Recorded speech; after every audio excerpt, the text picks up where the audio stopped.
Hello दोस्तों, कैसे हैं आप सभी। इस वीडियो को ज़्यादा से ज़्यादा लाइक करो, साथ में इसको शेयर जरूर करना, बेल आइकन पर दबाओ। चलते हैं दोस्तों वीडियो को देखते हैं। एक फिर मैंने नए आकाश और नई पृथ्वी को देखा, क्योंकि पहला आकाश और पहली पृथ्वी जाती रही थी और समुद्र भी न रहा। दो फिर मैंने पवित्र नगर नए यरूशलेम को स्वर्ग पर से परमेश्वर के पास से उतरते देखा, और वह उस दुल्हन के समान थी जो अपने पति के लिए श्रृंगार किए हो।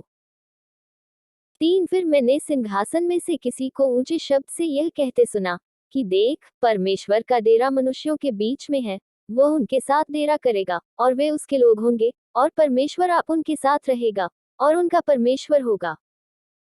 चार और वह उनकी आंखों से सब आंसू पोंछ डालेगा, और इसके बाद मृत्यु न रहेगी, और न शोक, न विलाप, न पीड़ा रहेगी, पहली बातें जाती रहीं। पांच और जो सिंहासन पर बैठा था उसने कहा कि देख, मैं सब कुछ नया कर देता हूँ। फिर उसने कहा कि लिख ले, क्योंकि ये वचन विश्वास के योग्य और सत्य हैं। छह फिर उसने मुझसे कहा, ये बातें पूरी हो गई हैं। मैं अल्फा और ओमेगा, आदि और अंत हूँ। मैं प्यासे को जीवन के जल के सोते में से सेंतमेंत पिलाऊंगा। सात जो जय पाए वही इन वस्तुओं का वारिस होगा, और मैं उसका परमेश्वर होऊंगा और वह मेरा पुत्र होगा।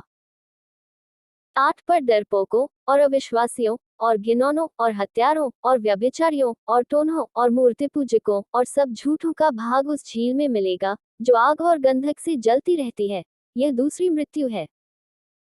नौ फिर जिन सात स्वर्गदूतों के पास सात पिछली विपत्तियों से भरे हुए सात कटोरे थे, उनमें से एक मेरे पास आया और मेरे साथ बातें करके कहा, इधर आ, मैं तुझे दुल्हन अर्थात मेमने की पत्नी दिखाऊंगा। 10 और वह मुझे आत्मा में एक बड़े और ऊंचे पहाड़ पर ले गया, और पवित्र नगर यरूशलेम को स्वर्ग पर से परमेश्वर के पास से उतरते दिखाया। 11 परमेश्वर की महिमा उसमें थी, और उसकी ज्योति बहुत ही बहुमूल्य पत्थर अर्थात बिल्लौर के समान यशब की नाई स्वच्छ थी। 12 और उसकी शहरपनाह बड़ी ऊंची थी, और उसके 12 फाटक और फाटकों पर 12 स्वर्गदूत थे, और उन पर इस्राएलियों के 12 गोत्रों के नाम लिखे थे। 13 पूर्व की ओर 3 फाटक, उत्तर की ओर 3 फाटक, दक्षिण की ओर 3 फाटक और पश्चिम की ओर 3 फाटक थे। 14 और नगर की शहरपनाह की 12 नेवें थीं, और उन पर मेमने के 12 प्रेरितों के 12 नाम लिखे थे। 15 और जो मेरे साथ बातें कर रहा था, उसके पास नगर और उसके फाटकों और उसकी शहरपनाह को नापने के लिए एक सोने का गज था।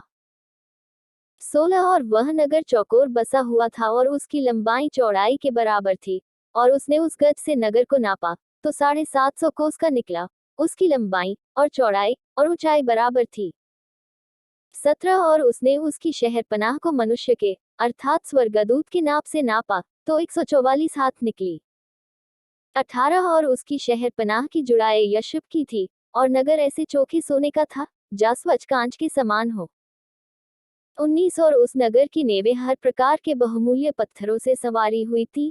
पहली नेव यशब की थी, दूसरी नीलमणि की, तीसरी लालड़ी की, चौथी मरकत की, पांचवी गोमेदक की, छठवीं माणिक्य की, सातवीं पीतमणि की, आठवीं पेरोज की, नवीं पुखराज की, 10वीं लहसनिय की, 11वीं धूम्रकांत की, 12वीं याकूत की।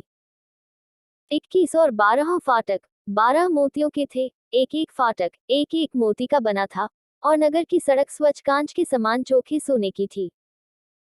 22 और मैंने उसमें कोई मंदिर न देखा, क्योंकि सर्वशक्तिमान प्रभु परमेश्वर और मेमना उसका मंदिर है। 23 और उस नगर में सूर्य और चांद के उजाले का प्रयोजन नहीं, क्योंकि परमेश्वर के तेज से उसमें उजाला हो रहा है, और मेमना उसका दीपक है। 24 और जाति जाति के लोग उसकी ज्योति में चले फिरेंगे, और पृथ्वी के राजा अपने अपने तेज का सामान उसमें लाएंगे। 25 और उसके फाटक दिन को कभी बंद न होंगे, और रात वहां न होगी। 26 और लोग जाति जाति के तेज और विभव का सामान उसमें लाएंगे। 27 और उसमें कोई अपवित्र वस्तु था घृणित काम करने वाला या झूठ का गढ़ने वाला किसी रीति से प्रवेश न करेगा, पर केवल वे लोग जिनके नाम मेमने के जीवन की पुस्तक में लिखे हैं। आज की वीडियो में इतना ही, मिलते हैं अगली वीडियो में।